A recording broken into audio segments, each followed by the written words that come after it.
actually started filming this video yesterday, but I am pregnant and was exhausted, so I had to put it on pause.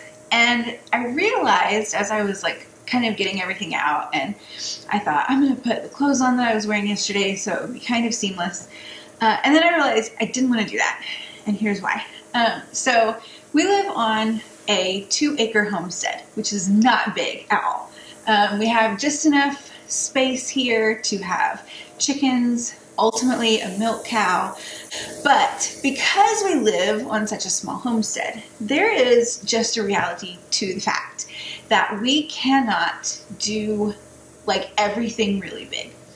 I really wanted to show you guys, and this is what my video that I started filming yesterday was, to show that we can do like a year's worth of fill in the blank here. But the truth is on our 2-acre homestead, that's just not possible. So I thought that I would kind of bring you guys along today to show you how the things that I started yesterday have actually kind of worked out for us, so that you can see that sometimes the best thing that you can do is just something. The best option that you have is to just do something. So the first thing that I got started on doing was making some beef tallow, and I'm going to show you guys how that went. So I actually went to a local grocery store that has a butcher inside of it. I don't know if everywhere you can find that. If not, you can usually find a butcher that will give you or sell you beef fat. So I picked this one up. This is just the fat that they cut off of the meat before they sell it.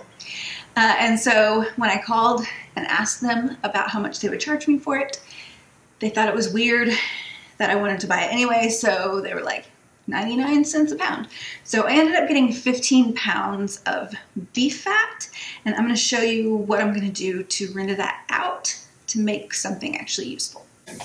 So the first thing that you want to do is cut up or grind your beef fat as much as you can.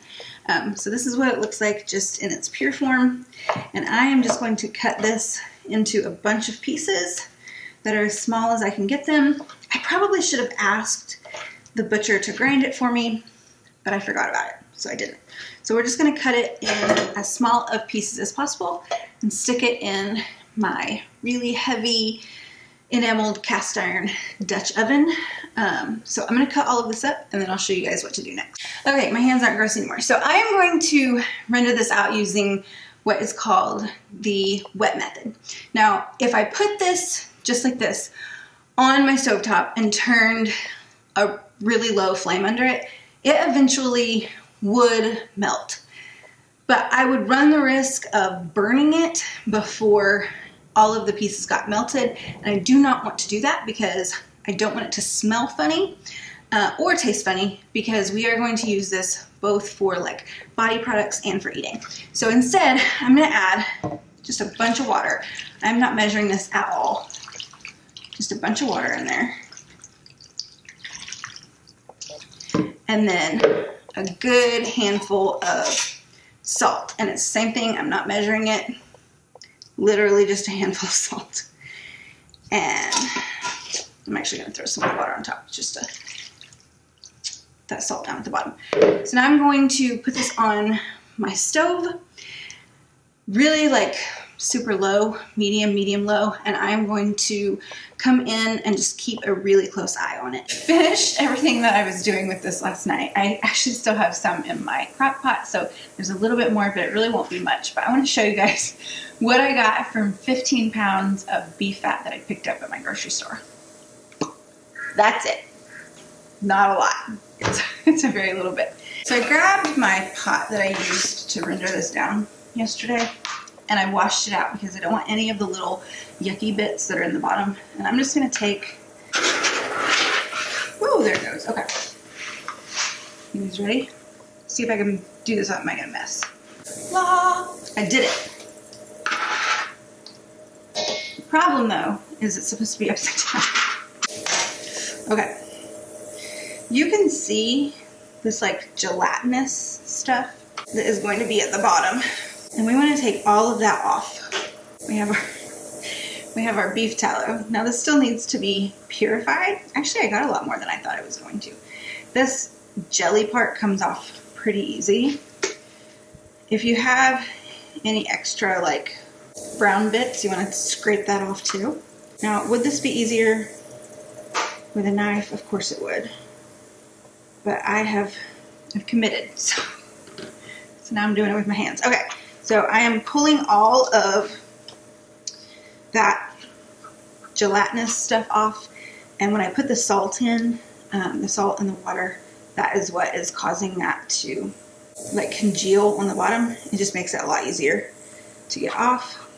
One of the grosser things that I've done. Okay, so now I'm going to take this pot and I'm going to do the same thing that I did yesterday with it. I am going to put a little bit of water and add a good handful of salt. And I'm going to melt it down one more time. So I have my beef tallow rendering out right now. And while I'm doing that, the next thing that I need to get started on doing is harvesting some sunflower seeds. Okay, so I got about half of the sunflowers that we had growing out there. And I just cut the heads off. These things are ginormous. And so I'm going to just lay them on a towel in my kitchen for a couple of hours and let them dry a little bit. It is raining today. I have my girls outside getting the other half of my sunflowers cut down. If you've never harvested sunflowers before, I'm going to show you how to do it.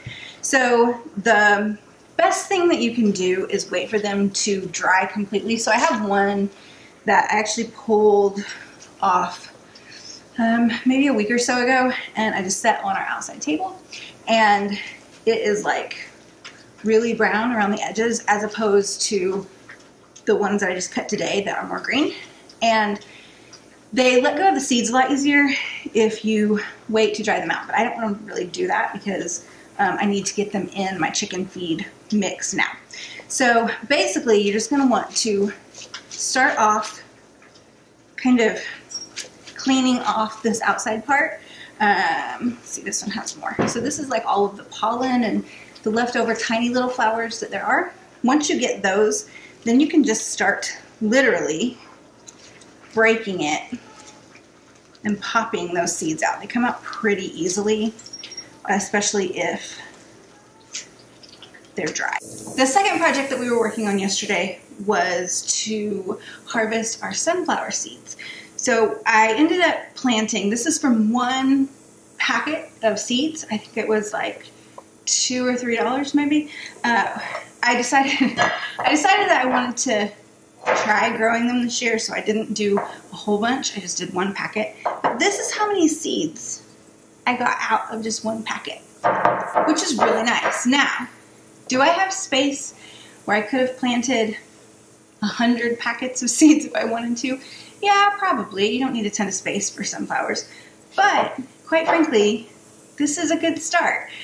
This is not a year's worth of chicken feed for us, or even a year's worth of what we would eat in sunflower seeds for us, but it's something. And this is just another really good example that I am finding that if you can't do like the big thing, you can't do like a year's worth of something, that shouldn't stop you from doing something. So in the spirit of just do something, I'm gonna make my favorite just do something meal. So I really like to cook from scratch, and I'm sure that there are ways that you could make this meal like extra from scratch, but I am not going to do that today. I am tired. My kids have been at the library all morning. They're home now. Everybody's hungry and ready for lunch. So I'm going to make a just do something lunch, and it is going to be done in the amount of time that it takes me to boil water and cook my pasta. I'm gonna be done. So I am making a Greek carbonara. It is different than an Italian carbonara because Greek carbonara does not use eggs. So we are going to have that for lunch, and I'm pretty excited. The first thing that I'm gonna do, I'm gonna get some of these bacon crumbles in my pan. So I'm gonna get a pretty good amount. I would say, yeah, about half a cup, 3/4 of a cup, something like that, of bacon in there. And I'm going to turn that on like a medium, and I'm going to start crisping that up. And in the meantime, I am going to shred up some Parmesan cheese. The bacon is like foamy and it's crisped up. You want to add a clove or two of garlic.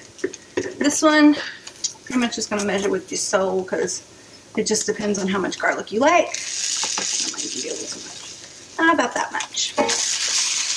Now the fat in the bacon has rendered out some, so I'm not going to add any fat to this to help cook that garlic up, because I don't need to. And it does not take very long for that garlic to get pretty fragrant. And once it does, we're going to add heavy cream. Not that much. I would guess that that's about 2 cups. Before my heavy cream starts to boil everywhere, I'm going to add a good maybe cup of Parmesan cheese to it and get that mixed in. Good deal. That's going to start melting down in there. And then we're going to add a little bit of salt. There's salt in the bacon, there's salt in the Parmesan cheese. You don't need a lot. But I do like a peppery carbonara. And my water hasn't even started boiling yet for... It's probably good. I'll taste that before we actually eat it to see if we need more. But you can always add more. You can't take the salt out. So my pasta is almost done. My sauce is nice and thickened up. So I'm just going to cut my heat on my pasta. I don't want to drain this pasta. I just want to pick it up and put it over into the sauce because I want to keep that pasta water. It's nice and starchy and salty. And I want that to add. You'll also notice I'm not like really trying to get the pasta drained before I put it in there because I want that pasta water to loosen up my sauce. That way it is nice and creamy and really yummy. And I'm just going to do a ladle full of pasta water. Give that a good stir. It's creamy and cheesy and bacony, and there is no better just do something meal that I can think of. Okay, that's it. We're done. So now we're going to eat lunch while I wait for my beef tallow to completely cool down, and then I will show you what that looks like in the end. And then I am going to be done with the farm work for today. My beef tallow has been sitting in the refrigerator for a couple of hours now.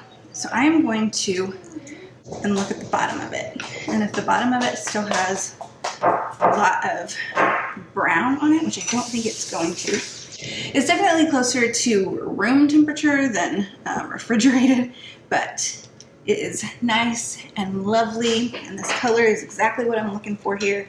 It does not have like a beefy smell at all, and the bottom of that just has the tiniest little imperfections to it. It's kind of fun to play with. Now, is this going to be enough for all of the things that we need for our family for like a whole year? Of course not. But I'm just trying to do something. So if nothing else, I hope that that's what you guys can kind of glean from this video today. Just that, guys, it doesn't matter if you live in an apartment or if you live on 2 acres or if you live on 200 acres. The main thing to remember is to just get out and try something, do something. And I promise in the end, you won't regret having at least something